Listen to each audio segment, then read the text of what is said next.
Okay, I'm Crit Thomas, and I'm here with Art DeGaetano. And Art, interest rates, at least on the long end of the curve, have been starting to move up. And as I talk to advisors, I'm starting to hear concerns about, inflation starting to run away from us, and what are the risks there. And would like to talk to someone like you, who's really in the middle of these things, and see what your perspective is in terms of the risk that presented by higher interest rates.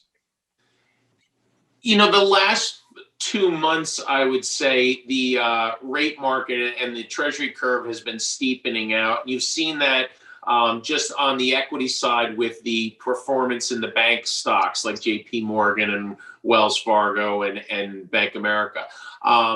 Post the Georgia elections, now with a Democratic Congress as well as the Biden administration, there's much bigger bias to issuance of treasuries to finance different sort of spending programs.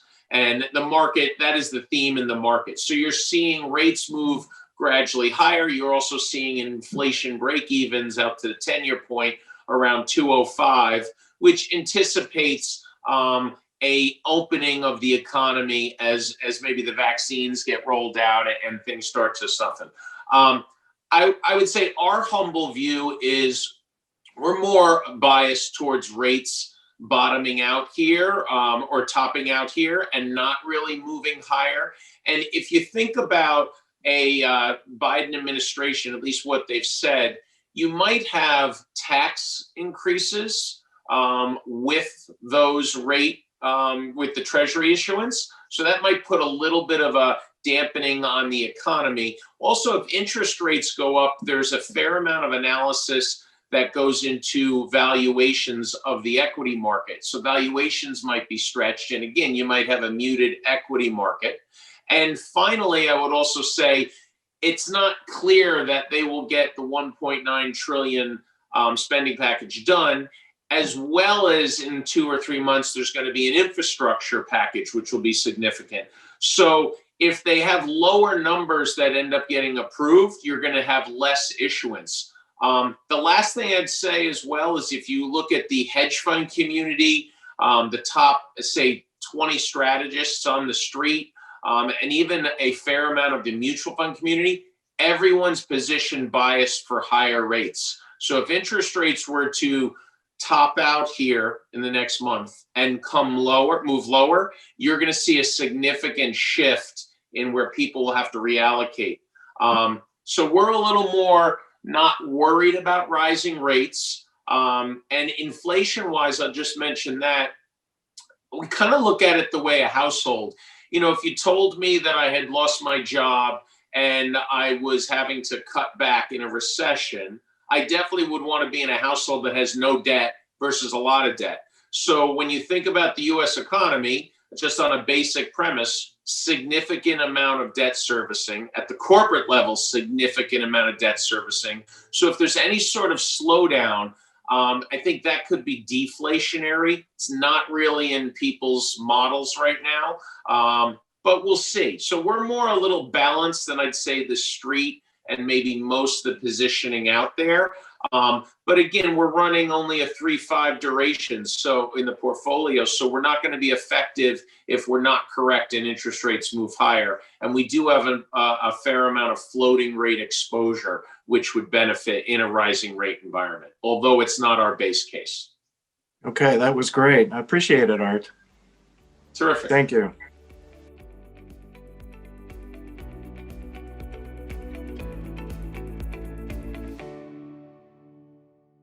As of December 31st, 2020, Bank of America Corp. 6%. November 16th, 2169, made up 0.38%. Bank of America Corp. 6%. January 25th, 2169, made up 0.71%. Bank of America Corp. 6.2%. October 29th, 2169, made up 0.18%. JP Morgan Chase & Company 6.15%. The 1st of December, 2169, made up 0.06%. JP Morgan Chase & Company 6.1%. The 1st of December, 2169, made up 0.02%. Wells Fargo & Company 4.75%.